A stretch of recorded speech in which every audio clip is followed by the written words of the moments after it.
Okay, everyone's coming in. Please make sure that you mute your microphones, please.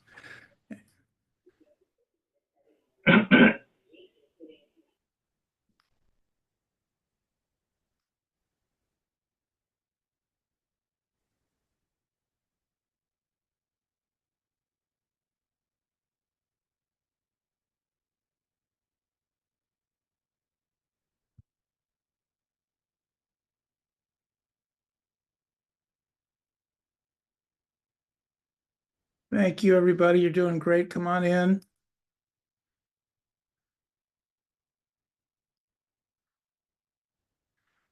We'll get started in just a couple of minutes. Just want to make sure that we can give everyone a chance to get in.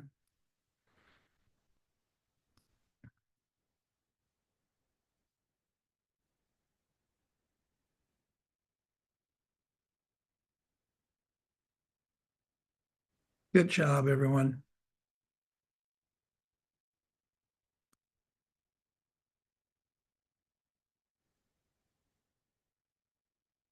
Thanks very much for joining us tonight. We'll get started in about 1 minute.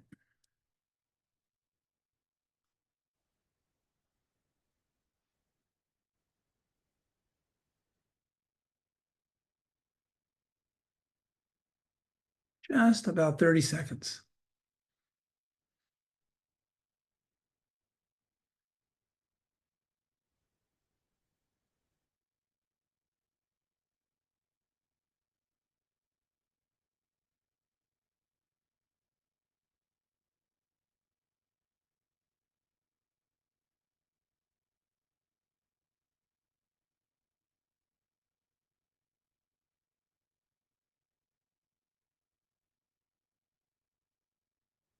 Okay. Welcome, everybody. Good evening, and this is the final, if we could believe it, it's just amazing the year's gone by so fast. This is the final Fire Safe Council virtual town hall for 2024. We have some really important stuff to share with you tonight. We hope that you're able to gain a lot from this meeting, and we're going to have some opportunity for people to ask questions and have some good conversation as we move forward. So thanks very much for taking some time out during this very hectic what is becoming busy holiday season for everyone.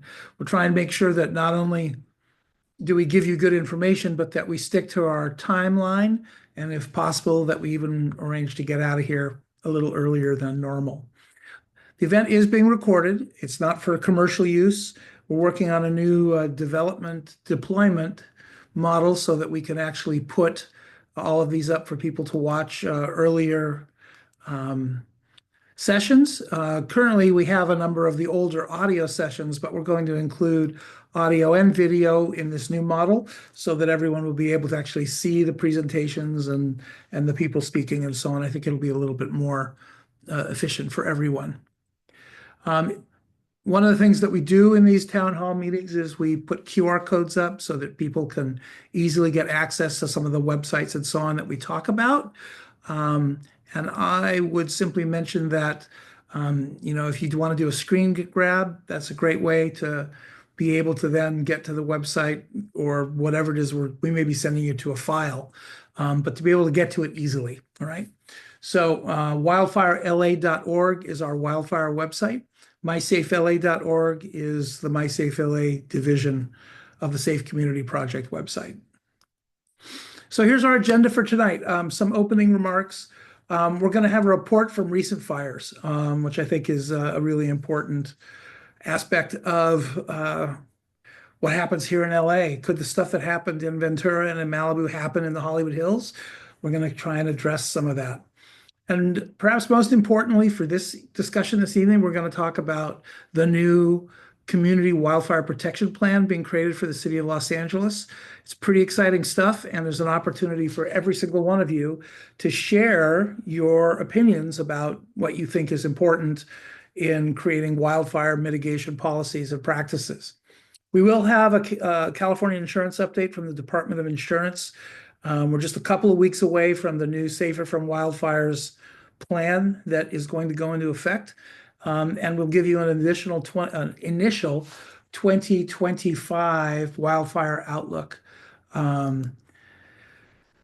It will change probably as the year goes on, but at least we can talk, generally about where we're headed and certainly about the first part of the year. So that's the plan. So let's get started with stuff. I see that Greg Doyle is here. Greg is one of our members, and he and I and Dante Cornejo, who is traveling at the moment, we've been to the mountain fire working all together. And Greg has been with a number of other folks at the fire in Malibu. And so we're going to talk a little bit about those things. Let's get started by talking about the mountain fire. One of the things I want everyone to recognize is that any image that you see up here is an image of this specific fire. So these aren't like stock photos from some other place. These are directly related to what's going on here in Los Angeles. And, illustrative of what we've been talking about with home hardening and defensible space and so on, is what you are looking at in this image from the mountain fire. It's embers. And embers are much more deadly to a home and to property than the fire front itself. The fire front's going to consume brush and trees and so on. And it's not that it won't burn a house, it's just that it's not as likely to because it's going to burn over the house. So, Greg, let me turn it over to you. And these are Greg's photographs. And Greg, it would be great if you could talk a little bit about,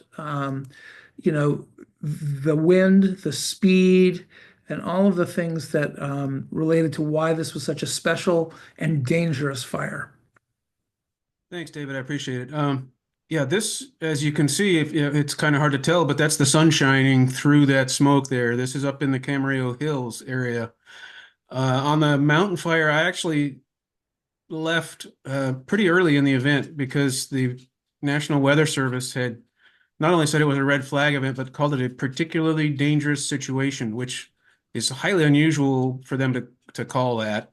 And I actually talked to a lot of my colleagues who do fire photography, and many of them had never even heard of that terminology specifically before. So I knew if something started somewhere, it was going to be nutty. So I went to the initial attack or the initial start of the fire, which was north of the 118, and spent some time up there. And the wind was absolutely relentless, and it reminded me a lot of Thomas and Woolsey and some of the other fires I've covered specifically in that area over the years. And what struck me was how far it was throwing embers. This Camarillo, if you're familiar with the geography there, Camarillo is several miles away from where the fire started. And this firebrand flew over the 118 and got established south of the 118, which in that area is just a 2-lane road through crops and farmland and stuff. But it flew over and it got established. And by the time I got down there, down back to the 118, it seemed like it was going for miles on the top of that hill over towards Camarillo, which was on the other side. So I went up to the neighborhoods there, and that picture that we were looking at, there was one thing I wanted to mention about that is I learned at the sand fire many years ago that where the smoke goes, so goes the fire. So this is before the fire even got to that neighborhood, but you can see how thick it was already and how those palm trees were just leaning over. That wind wouldn't stop. It didn't give the trees a break. It didn't give anything a break. It was just crazy. And at one point, I didn't have my strap on my helmet, and it blew my helmet off of my head. And it almost got run over by a fire engine that was going by. But luckily it didn't, and I was able to get it out of the street and put it back on. But that PPE, the personal protective equipment, is very important in situations like this because of the flying embers and palm fronds and all kinds of crazy stuff. So it's really important. Okay, next slide, David. This is a short time later in that same neighborhood. The first photo on the top, I'm trying to demonstrate that even green stuff will burn. This was irrigated vegetation in somebody's front yard, and it was lush and beautiful and green, and yet you can see how it just took off. And because the embers that were coming, and once an ember gets embedded someplace and that wind going 60 or 70 miles an hour keeps blowing on it, it dries stuff out very quickly and it starts to burn. The house below that you can see, that house moments prior to that was not burning. And there was a group of sheriffs and sheriff search and rescue folks that did a fantastic job getting through neighborhoods and getting people out of there. There was a gentleman trying to get into his car, and he was a little confused, and they had to help him back out of the driveway and get down the road. And within 5 or 10 minutes, that's what the house looked like. It was just, it happened that fast. And that house didn't have particularly a lot of vegetation right up against it or anything. It was just the luck of the draw when the wind is that relentless and the firebrands are blowing. It just you can't pick out which house is going to go and which house isn't. Now the deputy you see with the horse there, he was back on the other side of Camarillo near the ignition point, and that horse was in a trailer that was being evacuated, and the pickup truck caught on fire. And that deputy and another photographer that I know helped get those horses and the woman who was driving the truck out of the truck, and everybody was safe. But I can't say enough about how the deputies and the search and rescue folks from the sheriff's department were really getting out in front of that fire and getting people out of the way of it, because it was moving and there was no way that they could stop it, and there just weren't enough fire resources to take care of it. So Can you it talk a was little bit, can you talk a little bit about the radio traffic and what the mission was early in the fire? Because it was not firefighting. no, it was not. I typically listen to the operations channel or the command channel rather than the tactical stuff. And the command traffic that was going on at that fire was, don't stop at houses and don't try to put houses out on fire. Get the people out of there. They are going to die. So that was the mission of the fire department, and the sheriff's department following also out further ahead of them was to try to get as many people out as possible because that fire front was going to blow through. And it was heartbreaking to hear that and knowing and seeing houses that were catching on fire. I tried to get one house with a garden hose, but it was just it was not even possible to get the fire that was up in the eaves with a little garden hose. And I tried for a couple minutes and just had to give up and keep going.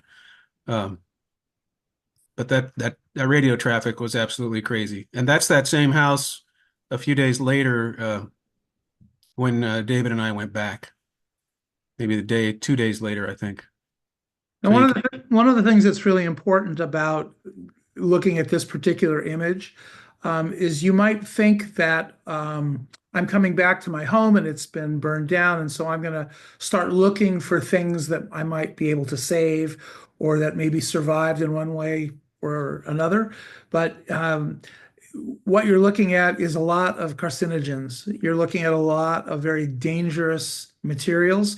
So one of the jobs that we take on when we go into areas like this is to provide written information as well as verbal support to anyone who's had a home damaged or lost, or that has had a fire impinge on their property at all, about how to stay safe and how not to injure themselves or their pets. And there's just a whole lot of risk related to what could or could not happen here. So this is a very, very important issue. And the key thing for this particular fire, as Greg noted, was wind. And when the wind acts like the wind acted here, all bets are off. Is there anything else you want to add, Greg, about the transition? This fire stopped when the wind stopped, right? So is there anything you want to add that might be useful for folks in terms of understanding the behavior of the mountain fire? Well, it really did depend on the wind. And I stayed out until about 3 o'clock that day, and the wind was starting to die down a little bit, and they were starting to be able to get some resources and to work on some of the fires. And then the next day I couldn't go because I had another different event I needed to take pictures of. So I missed that second day, which also the wind event, while it was still going, was a lot less intense on day two. But the fire was still being pushed. As the typical Santa Ana wind event is is bad enough. But when it was sustained at 60 or 70 miles an hour or whatever it was, there was just no way to stop it. It was almost blowing me off my feet a few times, and embers and burning items flying through the air, trash cans. It was trash day, so everybody had their trash cans out, and many of those caught on fire. The plastic, the different colors of bins that are used these days, and those plastic bins just were melting. It was kind of crazy.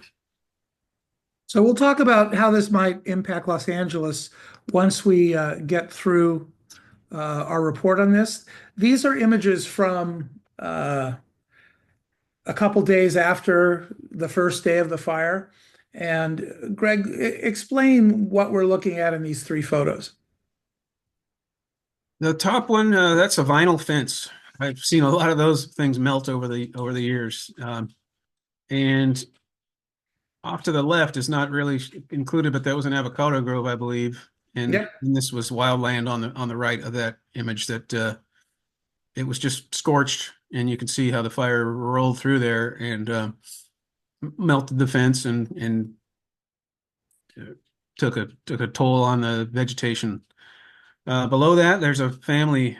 They're searching through the rubble of their house, and as we pulled up and started talking to them, they had just found a brand for branding a cow, and they were very excited that this thing had survived. Apparently, it was a centerpiece of some sort of display they had, and the woman who owned the house was very happy that she had found that particular item. So, despite the fact that it looks like everything is just absolutely destroyed there, they were sifting through, and you can see they had gloves and masks and stuff to protect themselves as much as possible. Although I'd recommend something heavier than short sleeve or open shouldered tops, but Absolutely. You can only have them do what they'll do. And the gentleman on the right, that's David interviewing him. His house had been partially destroyed. The old part of his house was destroyed, and the new part, the two-story part, for some unknown reason, didn't even burn. It was barely even scratched, probably because the newer construction methods and such kept it from burning. But it was sad because he had lost his cat, and just prior to us getting there, the fire department had actually recovered the cat in the home, and he had buried it in the yard, and he was really sad about that. But he was very gracious and kind to talk to us and give us his story, and we were able to provide him with some of the information that David was talking about earlier, which was a good feeling to be able to help. Yeah, you can actually see he's holding one of the recovery books that we hand out. And we interviewed a number of homeowners so that we could utilize that in the training that we provide to all of you and to the residents of the city. And he was a good interview, and so were the other folks we spoke to. Indeed. So let's talk about the Franklin fire. Another image that shows, embers and how they really are the sources of ignition. Just think of matches that you light to light a candle, but it's not the head of the match, it's the entire match. These are fire brands in many cases. Greg, I'd love to have you talk a little bit about that in just a moment. I just want to show everyone this particular image. This is Malibu Canyon Road. This is about 15 minutes after the first 911 call. And you can see there, I don't know if you can count, but there's 8 fire apparatus on scene there, all arriving, within minutes of the first 911 call. And we're already looking at about 12 to 14 acres.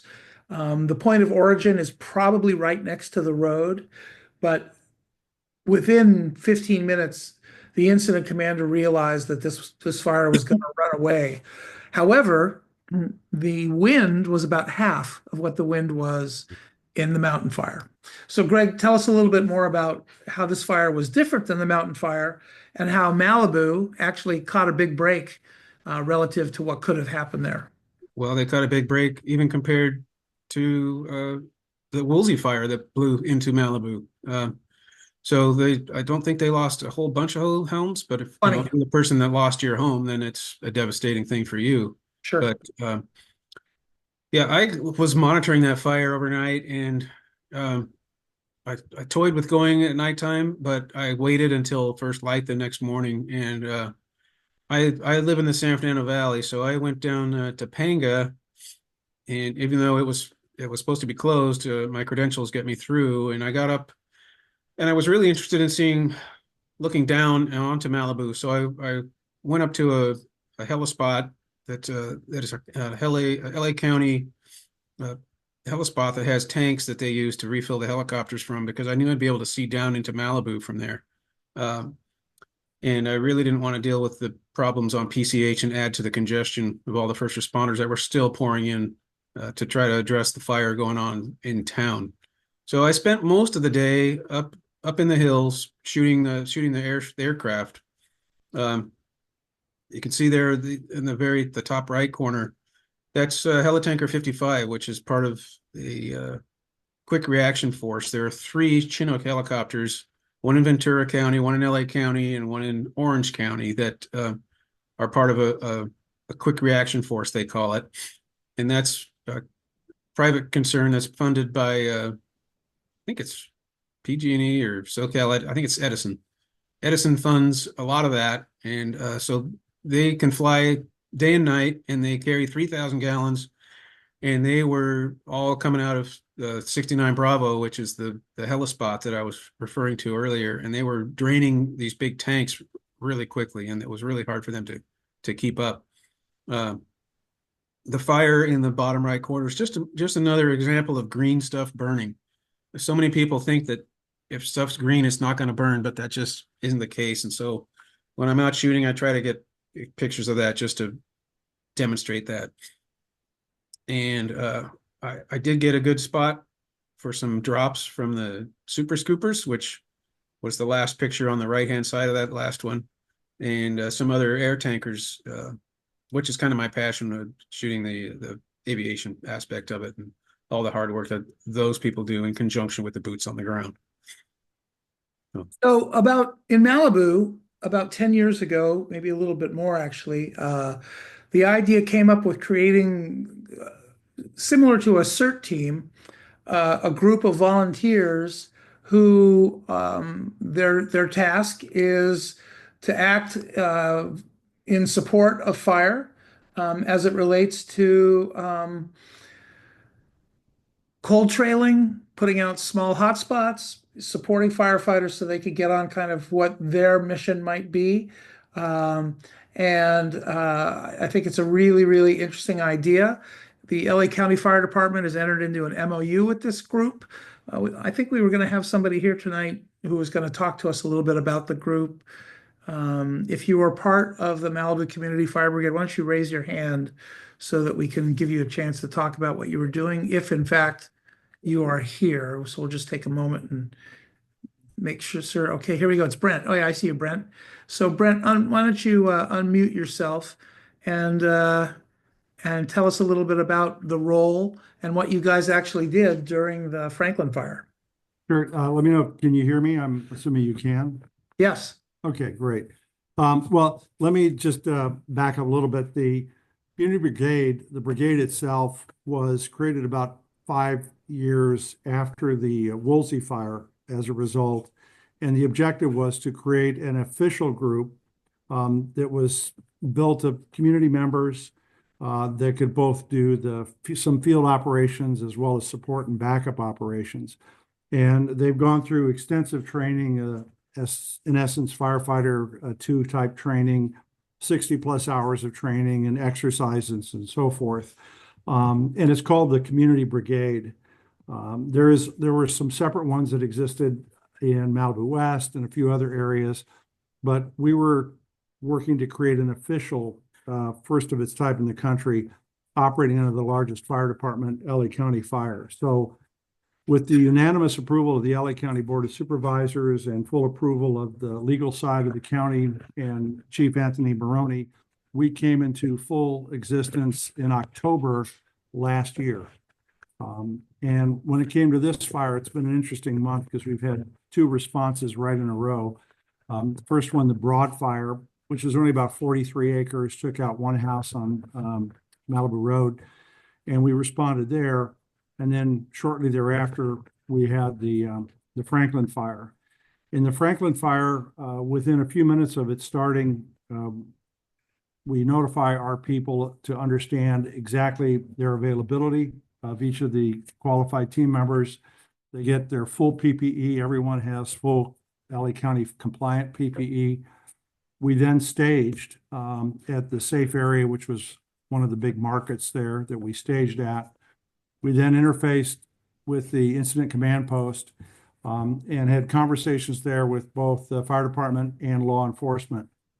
And we were asked to immediately deploy into one of the areas that was very heavily hit or potentially hit, Sarah Retreat, where we began working to help support evacuation work, and then working with the fire department as the houses and other areas were threatened. We ended up working for the next several days in conjunction and under assignment of the fire department, putting out primarily spot fires, ember fires, or remnants of houses that were still burning. And it worked extremely well. We had 2-3 Type 6s, a number of other trucks as well that were part of our brigade. And in each case, we were fully functional underneath the command structure. The net result was a very positive response from the community, from the fire department, from law enforcement, and all the citizens that were involved in this, working hand in hand to help save homes, get evacuees out, and manage a lot of the effort that goes into this kind of response. Frankly, in this case, we got lucky. Nature didn't do the level of damage it could have, as we saw in the Woolsey fire, but still 4,000 acres, 9 homes destroyed, I think 11 other structures destroyed, and quite a few acres of land pretty much devastated by this. So that was a group. I apologize. I'm a little tired. We were working a huge number of hours to get this done. But I'll be glad to answer any questions about the brigade and what we do. And if you have a question, you could raise your hand. And as just an update, as of today, the fire is about 80% contained, meaning they have a circle around it. They're a little bit worried about the wind, which kicked up again today, but so far so good. And the final count on damage is 20 homes destroyed and 28 homes damaged. So if anyone has, I don't see any hands up right now, and we have a lot to cover. So we'll give you another 5 seconds or so to let us know if you have a question for Brent. And Brent, we'd love to have you early next year to feature the Malibu Community Fire Brigade and really talk about all the good things that you guys are doing. All right, we're going to move on, everybody. And thank you, Brent. Really appreciate it. This is kind of the cornerstone of what we're talking about tonight, which I think is extremely important. It's the Los Angeles Wildfire Community Protection Plan, being developed by our shop, by MySafe LA. And, of course, one of the first questions that someone might ask is, what is a CWPP, or that's the acronym for Wildfire Community Protection Plan. And it is another plan, but it is a plan that is a strategic document. And the idea behind it is that anything related to wildfire is included in the plan. We've been working on this for some time, and we are now at a point where we're about to introduce it to all of you. But it's unique, it's different. And, everyone might say, we already have a bunch of different kinds of plans. We've got strategic plan for the fire department, for the city. EMD has disaster plan. So why do we need another plan? And the answer is that there has never been this type of plan in the city of LA where all aspects, climate, canyon listings, maps of every area, evacuation routes for every area, policies, tourism, valuable structures and valuable architect developed homes, where everything that you can think of, the road system, is all in one document and is available. It's a really important thing. We think it's hugely going to make a big difference for the city and for not just the fire department, but all the various departments and all the people who live here. We have a history of fires in the city, and we are dealing with climate change. The wildland urban interface, in many places, that really refers to where you go from kind of semi or fully metro city to fully rural forested land and so on, kind of like where you go from in some places of the North San Fernando Valley into Angeles National Forest. That's kind of going from regular urban up to the wildland urban interface. But in many parts of the city, certainly Malibu is a good example, Santa Monica Mountains, Griffith Park, Hollywood Hills. That's really what we call the urban intermix, because there's just so much transitional impact of what's going on. But understanding them, the fire severity zones, what happens to the population, how long would it take to evacuate 20,000 people from Brentwood? All of those kinds of issues are important to a plan for this.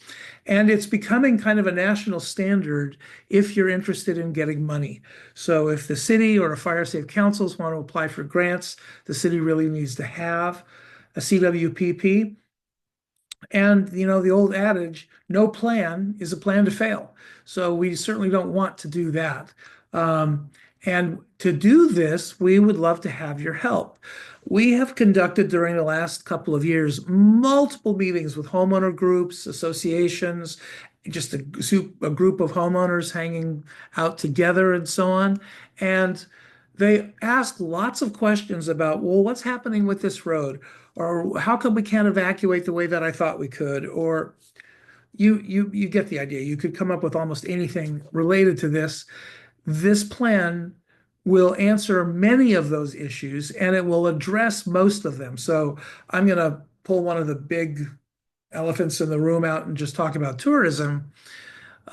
Tourism in Los Angeles is hugely important to the city's revenue stream and tax, and it helps in terms of all the taxes that hotels pay and that food establishments pay and so on. But it can also be a pain in the neck for people that live in the areas where tourism attracts people. The plan is going to talk about tourism, and it's going to talk about some of those very important areas. So the Hollywood Bowl, the Greek Theater, but the Hollywood sign is another example. So anyone who's interested in any of these sorts of things, this is an opportunity for you to share what you're interested in or what you're concerned about. So we want you to represent yourself. You can certainly represent your HOA if you belong to one, but we want you to be direct. We want you to tell us the truth. And we're going to explain in a moment here just how exactly it works. But key aspects of the plan include risk assessment. What are the true risks related to Santa Ana winds? What about onshore winds? So the Santa Ana winds are offshore from the desert to the sea. What about winds that come from the sea inland? So risk assessment, the vegetation, the WUI, all of those sorts of things are important to the plan. Fuel reduction. What are the plans to clear out brush that shouldn't be here or grass along the sides of major arteries? What about safety for you? Safety for firefighters? What about involving the community overall? Building and fire codes, how are they going to change? They are changing. Insurance is a huge issue, and we're going to talk about that more in a couple of minutes.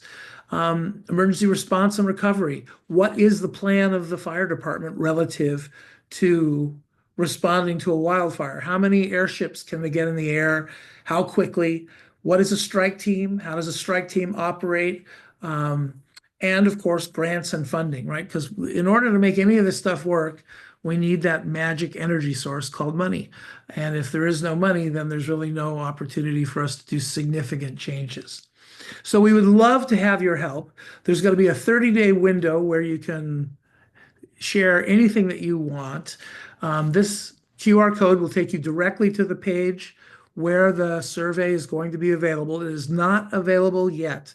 So the way this will work is you can follow this, or you can simply visit wildfirela.org, and there'll be a banner at the top of the screen that directs you there. There will be a page where the plan is available online to read. So you can read a text-only version of the plan. Why is it a text-only version? Well, because if we put pictures and maps and photographs in it now, that may distract us from the core mission, which is what is the story. So as soon as we have a full draft of this, which we hope will be in about a month, then we will have our technical editor review it. We've got a really terrific team of people working on this. And then we will add photos and maps. That's part one. Part two is, which will be available in the summer, is there'll be a full interactive collection of maps of the entire city, every canyon at risk, every area within the city that we think might be important relative to firefighter safety and resident safety. You'll be able to type in your address and get a specific report for your address on what the risks are where you live and how that will work. So I would tell you that this is extremely valuable. We really believe that it's important for everyone to share as much as you can about the plan. And before we move forward with the next couple of things, I want to make sure that if you have questions related to this plan, why we're doing it, who it affects, and how you can help, this is a great opportunity for you to raise your hand and for us to talk about it a little bit. So if anyone has a question about a CWPP, who else does them, why, and so on, this is a great opportunity. Please use the raise your hand option in Zoom so I can find you, because that's really the best way to do it. I can't necessarily see everyone really well because the images of you who are attending here, it's really small. So if you have a question, I'll give you a moment or two to raise your hand and we'll address them. I think I must have explained it pretty well. Let me just close by saying a little bit about what the plan is not and who will support it. So the plan is not a mandate to do anything specific. It's really identifying what exists. What are the issues with communications? Where does cellular communications work or not work? What options may exist? For example, there are some canyons where there's no cell communication at all. It's very, very bad. So do we put portable cell towers in there, or should we consider getting Starlink installed? Because Starlink will work anywhere.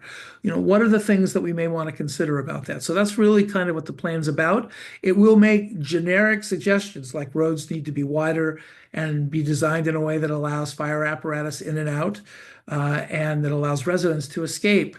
Remember, a lot of the roads in the Hollywood Hills and in Mount Washington and other places were designed at a time when families had one car. They didn't have big SUVs, and getting in and out was not the challenge that it is today. So we'll talk about things generically, but we're not going to say Sunset Boulevard needs to change in a specific way. That's going to be up to the various departments to figure out what to do, but it will be contained within the plan and it will be part of the plan's goals and objectives. And we're going to manage to the plan so that if a year goes by and there's been no discussion about improving specific roads, then that's going to be on whatever the elected officials or the departments are that need to be looking at this. So this does raise awareness and let elected officials and everyone else know how important it is to be engaged and to take steps to lower the ignitability of homes, the safety of residents, and the safety of firefighters. In terms of who supports this, when the plan is signed off, we expect to have all the relevant city council members sign it, police department, fire department. We're working very closely with all of the LAFD fire bureaus to make sure that they are getting good information from us and that they're providing good information to us. So in Central Bureau, for an example, Mount Washington is probably the most at risk community within that bureau. And there's 3 fire stations that are specifically involved, Fire Station 44, 47, and 55. We're working with the captains in those 3 stations to determine exactly what the most significant hazardous targets are so that we can include those issues in the plan. We've also been meeting with homeowners associations and with some individuals that are very concerned about what's going on in their neighborhood. We're going to reinforce this is your chance. Remember, this type of plan has never before existed in Los Angeles, and it does exist in many other communities throughout Colorado, Florida, the Western United States, and so on. So, Washington, Oregon, and California, there's a ton of these plans. They're not cheap to put together, but they're very, very important. And we're excited that we have the opportunity to do this on behalf of the city. All right, enough of that. Let's talk about insurance briefly. And we're making good time. I hope we can get you out of here before 8 o'clock. Actually, before we move on, I see Sarah Jane Schwartz has her hand up. Sarah, unmute yourself and ask your question. Yes, I'm a little confused because at one point you said this is only about generics and not specifics. And then you kind of went on to mention specifics. I didn't And say that. Or if I did, if it was understood that way, yeah, my apologies. We will be talking about the specific kinds of threats and activities, but we will not break out or define what happens on a specific road or for a specific structure, because that's not what the plan's designed to do. The plan's designed to say, here's all of the things that could happen, and here's the types of things that could improve things. Wider roads, completely cleared fire roads and brush lanes, better access for emergency equipment, better evacuation routes for people. And we'll break it out by areas within the city, but we can't make a promise about any individual road or building or topic because we don't have that control. It wouldn't make sense for us to say this road is going to be changed because it's not up to us. I understand when you said that this isn't a mandate and you can't Right. force people to do it. That part I understand, but I'm still confused about the play between specific and generic because you don't have to go anywhere to say a whole bunch of generic statements that roads should be a certain width, that that brush should be a certain way. That I mean, so that's where I'm a bit still confused. So your Because your confusion can end completely by reading the plan. That's what we want you to do. Read the plan and you'll see for yourself. all right. The plan is going to be online in a couple days. We hope to release it this weekend. And if, as you read the plan, just look through the table of contents and find those things you want to take a look at. And if you want to read the entire plan word by word, that's great too. But however you want to take a look at it, I think you will find that it's not like anything else you've ever seen before relative to wildfire in Los Angeles. Cindy Cobb, unmute yourself and ask your question. And Sarah Jane, please mute yourself again. Perfect. Thank you. Hi, thank you Hi, so much. Cindy. Hi, this is my first meeting here, so I appreciate you're taking my question. This sounds like a really great step forward. I guess my question is, I live below the Hollywood sign, so that's a big tourist area. And I'm hoping that the plan, which has not been released yet, but when we talk about evacuation and capacity that is safe, should an evacuation be necessary, I'm just wondering if the plan sort of dealt with those kind of scenarios, integrating infrastructure and capacity in sort of an area like ours, which doesn't really have a lot of great infrastructure in and out in terms of road width, which wouldn't be that easy to change. But sort of we have like a huge influx of people. And I'm just wondering if the plan deals with any kind of capacity, human capacity issues in those situations. So the short answer is it might if you ask us to do that. So reading the plan and putting in your concerns and thoughts is exactly why, and for both the questions that were raised here, that's exactly why reading the plan is important. I can give you a little bit of a behind the scenes look at what is likely to happen. Right now, if you were to have a conversation with your first in fire station in the Hollywood Hills, if it was, it doesn't matter which station, so I won't name a specific one. But if you were to talk to a captain at that station and then talk to your council person responsible for that, Council District 4 as an example, which is in the Hollywood Hills, and you were to talk then to a bureau commander and then you were to talk to a police lieutenant, they would all potentially have different things to say about what should or shouldn't happen. One of the things that we have seen, which speaks to what Sarah Jane was asking about, is there's confusion. How do we get clarity? The plan is designed to provide that clarity so that no matter whom you meet with, they will all have seen the plan or have a copy of it available to them within their office so that every watch commander, every battalion chief, every fire captain can be singing from the same sheet of music. It doesn't mean that we're going to be able to say that in the next 6 months there will be no more congestion in the Hollywood Hills. But it is going to talk about the idea of, reducing congestion is a really important aspect of public safety. So I'll give you one last example before we move on. In Malibu, the winds kicked up again today. And so a determination was made by the Highway Patrol and the Department of Transportation to close some roads to anyone other than residents in anticipation of the need that you might need to evacuate people. So even though there was no new fire, roads were closed during the wind event. So when we talk about fires today, we actually could talk about fire weather, right? So the National Weather Service, your local fire agency, they're all pretty clued in now about when wildfires are more likely to be dangerous and fast moving. And so if we can talk about, well, Thursday and Friday are going to be, and I'm making these dates up, Thursday and Friday are going to be very windy, dangerous days. So let's not let tourists into these various areas, or let's not, whatever those things may be, the plan will make those suggestions, but it will be up to the city departments to take the specific actions that would support what the plan asks them to do. I hope that makes sense, but nothing can happen if we don't get critical information added to us from people like yourself, Cindy. Thank you. You're welcome. And don't forget to lower your hand there. Perfect. All right. Let's talk about insurance a little bit because it has been a hot topic for the last 2 years. I was going to have Dante share this with you tonight, but he's traveling. So you're stuck with me. My apologies for having to listen to my voice as much as you have, but thank you for staying with us and participating. So it's kind of interesting news that's coming along.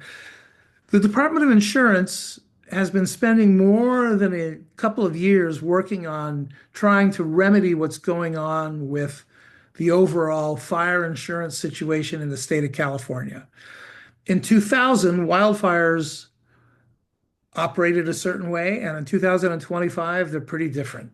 So if we look backwards, we're looking at a history of fires, and insurance companies would look at that history and make a determination about what would or wouldn't work and how they should or shouldn't insure people. And some of the decisions that were made about insurance companies actually leaving California related to their concern about the history of wildfires. The insurance commissioner, Ricardo Lara, and his team have been working on the concept, and it will launch in January in just a couple of weeks.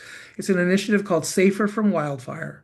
And one of the most important aspects of it is it will discontinue the idea of looking at the history of fire in any particular part of the city as the sole determining factor in whether a home should or should not be insured, or a community for that matter. Instead, a series of very carefully crafted projections looking forward are going to be used. The history will play into it, but what we're really looking at is what's happening looking forward. So as an example, if you live in Malibu, next year your insurance should be lower than it was 2 years ago because Malibu has had a series of fires, and looking forward, it's not likely that they're going to have the same kind of fire in the same kinds of places. There may be places in Malibu that haven't burned for 50 years. Those will be segmented out. But this is not going to be structured by zip codes only, only by what happened. Remember, the losses from wildfires in 2000 or 2003 were so significantly lower than the kinds of losses that we're experiencing today that it is a completely different insurance world. So these forward-looking projections are part of the plan. The Department of Insurance has shared it with every insurance company that has left the state or that's making it very difficult to get insurance. And 12 of the top 18 have already said, we're coming back. As soon as you release this and you allow us to apply for rate changes when necessary with rapid turnaround, and you'll listen to our needs and you'll work with us, we're coming back. And that includes, Chubb and Allied and AAA and a number of others. The largest insurance carrier in California, State Farm, they also really like what's being proposed. They probably will be one of the last to come back to the state. But I do believe that they will come back based on some of the conversations that we've had. It's just that they're actually making a lot of money right now in the different states in which they are providing insurance, and they're trying to get caught up. So they're going to want to see how this works for some of the smaller companies, but they have made very good noises about coming back. a couple of other things that I think are very important relative to this. If you are part of a fire safe council or an NFPA Firewise site, it's important that you let your insurance carrier know. And when you're applying for insurance, that you let them know. We have run into dozens of situations in the last couple of months where people have been told by their insurance carrier, looking into 2025 already, that they're not going to be renewed. But once they have told them, check us out, we're part of an NFPA Firewise community, or we're part of a fire safe council, the insurance companies have said, in that case, we will continue to insure you. So this is very important news. It's a really good way for consumers to be able to make sure that they have an opportunity at insurance. So one of the other things that's important about insurance companies coming back into the marketplace is that if there's 4 or 5 or 6 or 10 or 15 of them, you can shop them and you can say, hey, I only got to pay this amount of money with these guys, but I want to get insured with you. Can you beat the price? So we will see this competition hopefully begin to take advantage of the marketplace and supply and demand. Now, there's one aspect to this new insurance model, the Safer from Wildfire model, that is extremely important for everyone to recognize. And that is insurance companies have learned that part of the responsibility for making your home less ignitable is to retrofit it and to clean off detritus and brush and to defend the property space. If you don't take those steps, then it's very likely that you will not be able to get discounts. And in some particular cases, you actually might not be able to maintain your insurance. So there is some aspect of this that's on the homeowner now. Keep in mind that doesn't mean you have to rip the roof off of your house to put a new roof on, or you have to install double pane glass in every place, but you do have to make it look as if it will be resistant to embers. So that means cover the gutters with a gutter protector. Make sure all the vents to the crawl spaces under the house or to the attic are 1/8 inch and are properly adhered to the house and that sort of thing. I can tell you, and it's kind of ironic that we've had meetings with people who are very concerned about the wildfire threat in their particular neighborhood, whether it be the San Fernando Valley or the west side of town or Hollywood or the Glendale area or wherever, but their own home is completely covered with branches and trees and detritus. And so it's basically a fireplace ready to go. So it's difficult to say, hey, I'm worried about the neighborhood. What are you going to do when you haven't taken care of your own home? And so one of the things we're working on for 2025 is we know that a lot of people who are not taking care of their home are not doing it because they don't care. They're doing it because they don't have the resources to do it. So we're going to be working openly with homeowners associations, property owners associations, and others to put them together with funding so that we can at least take some of the most basic steps and reduce the threat to their homes. I saw a minute ago someone had their hand up. Stephanie Barton, do you have a question that's related to this or anything else? Go ahead. Sorry. Hi. Yes, it is related both to the insurance and to the community plan. I was wondering if you could talk a little bit more about the landscape brush clearance fuel modification situation, because there's conflicting information coming out from different agencies and stuff. Also, the recent LA Times article about the Malibu fires talked about planting oak trees as fire breaks. So, and it seems like at least in LA, they're not targeting the invasive flammable plants. They're targeting native plants, which are the ones that are more fire resistant. So I was just wondering if the plan's going to be addressing that and trying to bring some unification on that. Thank you. First of all, that is a terrific question. And it's exactly the kind of feedback that we want to see when you take a look at the plan or when you provide comments to the CWPP plan. There is misinformation out there. There is confusion out there. And so one of the most important aspects of what we're putting together is a document that hopefully will provide clarity. So we will talk about every form of native plant that we can come up with and that our foresters who are working with come up with to describe not only why they're native, but how they're good for the ecology and the climate. We will talk about the invasive species like black mustard and so on that can take over a hillside in a matter of days and that are very flammable and very dangerous. Invasive grasses, for everyone, just in case you're not certain about them, grass is the most deadly kind of combustible that isn't a tree that exists. And grasses, when they get going, the fire can move at 40, 50 miles an hour. Most of us cannot run anywhere near that fast.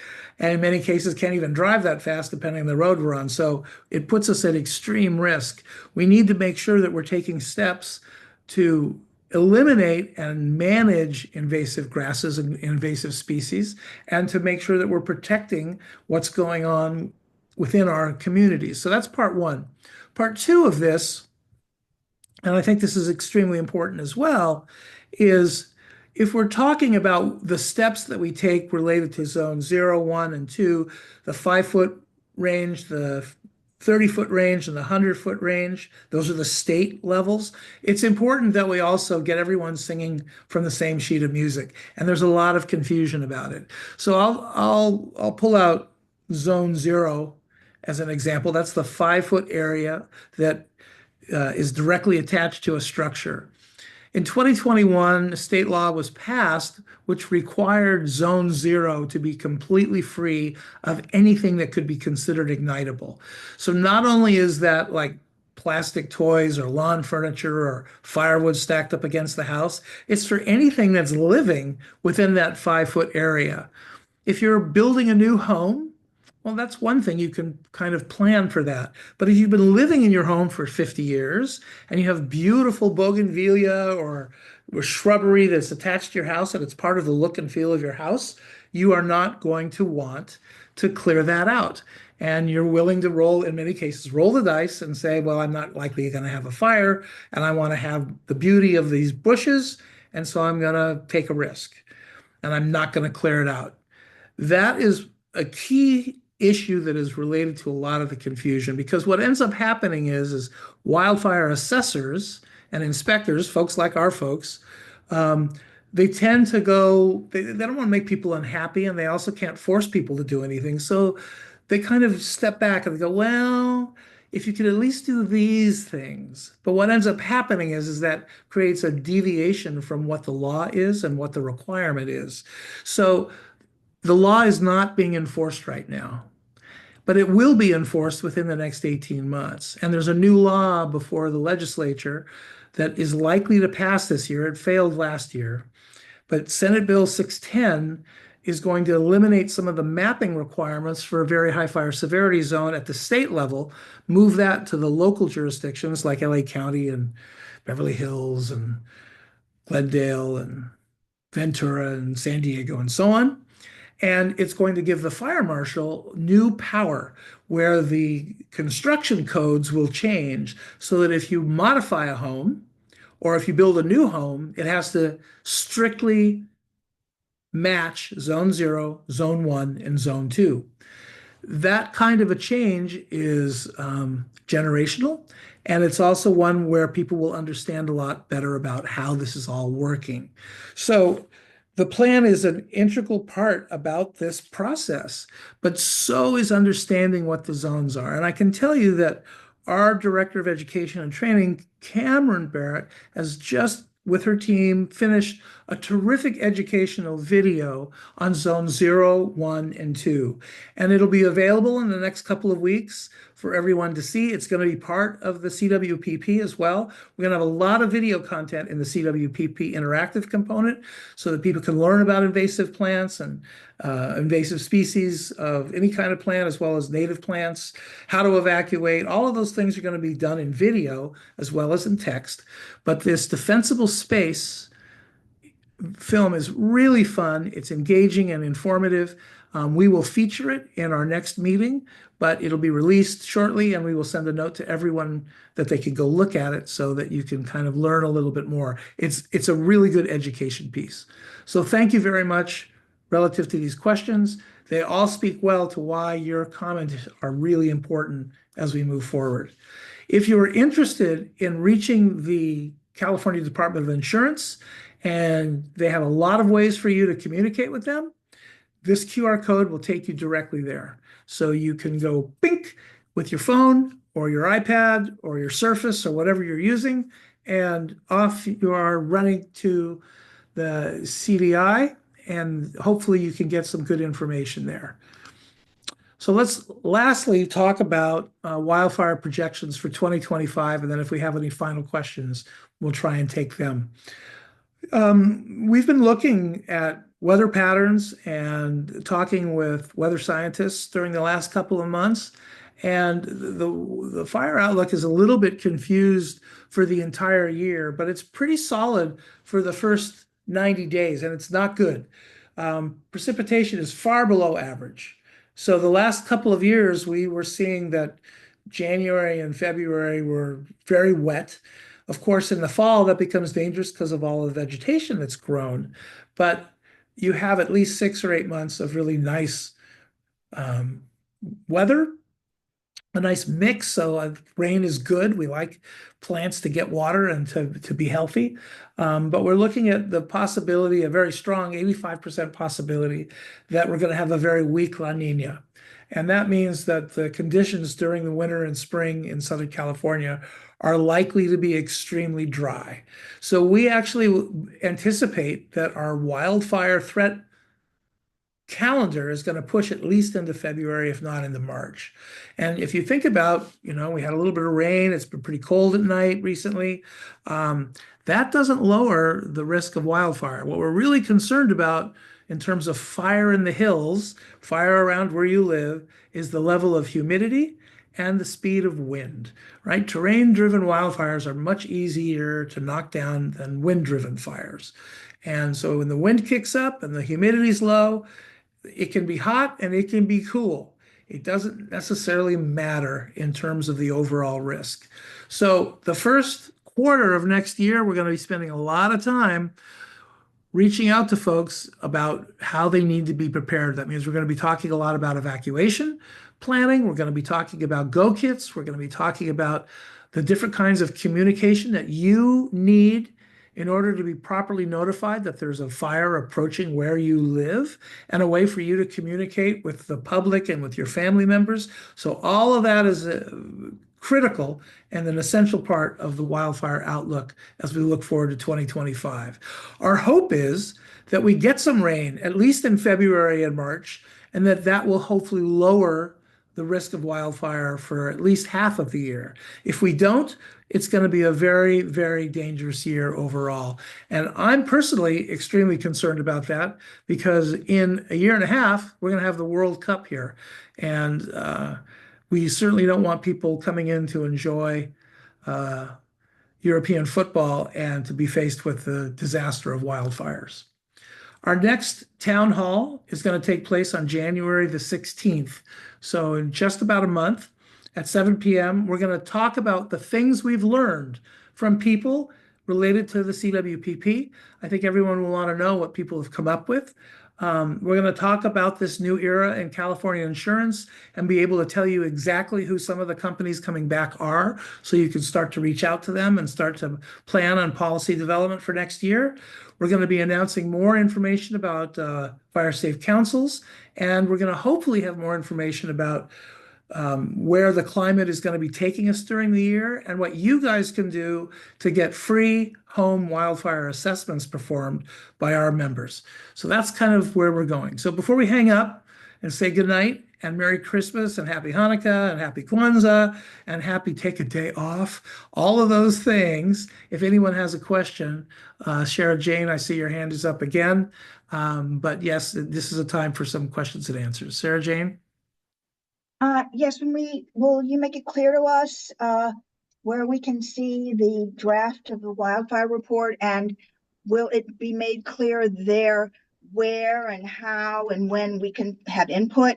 And is there a window for this? Is there a cutting off point of when we can no longer submit input? So will all of that be sent to us or given to us, or what?